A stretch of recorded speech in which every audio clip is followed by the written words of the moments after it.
I took his implant course, and I was ready to do it Monday if I had all the tools. The course met all my expectations. I immediately came back and started putting implants in successfully.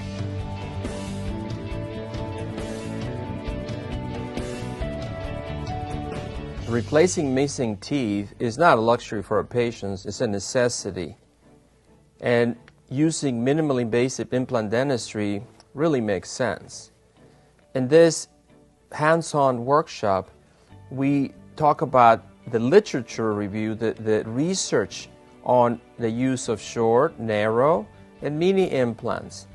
This is a very much hands-on workshop where we place 6 implants on a very, very good quality typodont. We restore as well, take impressions. We also have a live surgery performed, so we can actually see in the real world how it goes. And we very much are very practical. I want to make sure that my goal is that by Monday people feel comfortable enough to start getting involved in implant dentistry.